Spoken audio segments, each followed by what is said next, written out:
திமுகவுக்கு ஒரு பாதுகாப்பு அரணாக, திமுகவுக்கு சிக்கல் வரும்போதெல்லாம் அதை மடைமாற்றும் வேலைகளை செய்பவராக திருமாவளவன் அவர்கள் இருந்து கொண்டிருக்கிறான்றதெல்லாம் நம்ம தொடர்ந்து பார்த்துக்கிட்டு இருக்கோம். உங்களுக்கும் வாய் இருக்கு.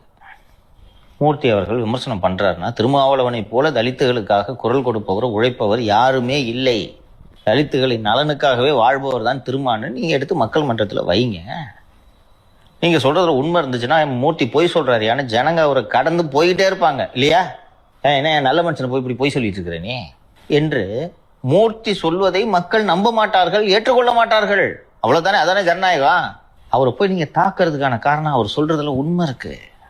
டிஜிபி அலுவலகத்துக்கிட்ட ஒரு பிரஸ் மீட் கண்டக்ட் பண்றாரு, அங்க போயிட்டு நீங்க அவர் மீது தாக்குதல் நடத்தணும்னா அப்ப திட்டமிட்டு நீங்க அங்க ஆட்களை ஏற்பாடு செய்து வந்திருக்கிறீர்கள் என்பதுதானே பொருள். இப்போ இதை திருமாவளவனே இந்த தாக்குதல் நடத்த வேண்டும் என்று அவர் உத்தரவிட்டார் என்று நான் குற்றச்சாட்டு கூற விரும்பவில்லை.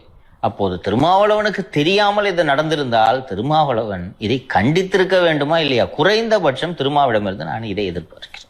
மூர்த்தி அவர்களோடு எனக்கு ஏராளமான கருத்து முரண்பாடுகள் இருக்கிறது. ஆனால் மூர்த்தி அவர்கள் மீது நடத்தப்பட்ட இந்த தாக்குதலை நான் வன்மையாக கண்டிக்கிறேன்.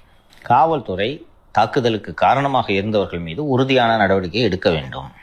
தாக்குதல் நடத்தியவர்கள் எனது கட்சியை சேர்ந்தவர்களாக இருந்தாங்களா இல்லையான்றதை அவங்க கண்டுபிடிச்சிட முடியும். சேர்ந்தவர்களாக இருந்தால் நான் கட்சி ரீதியாகவும் நடவடிக்கை எடுக்க போகிறேன்ட்டு உண்மையிலே அவர் இவங்க கட்சியை சேர்ந்தவங்களாக ஒழுங்கு நடவடிக்கை எடுத்துட்டு இடைக்கால நீக்கம் பண்ணியிருக்கணும். ரைட்டா? இதை சொல்லியிருந்தாருன்னா திருமாவளவன் உயர்ந்து நிற்பார். ஊரே பார்க்க இந்த வீடியோ வந்துருச்சு, 2 நாட்களாக விவாதிக்கப்பட்டு கொண்டிருக்கிறது. இதற்கு பிறகும் திருமாவளவன் அமைதி காக்கிறார் என்றால் இந்த ரவுடித்தனத்தை அவர் ஊக்குவிக்கிறார் என்று தானே நாம் புரிந்து கொள்ள முடியும்.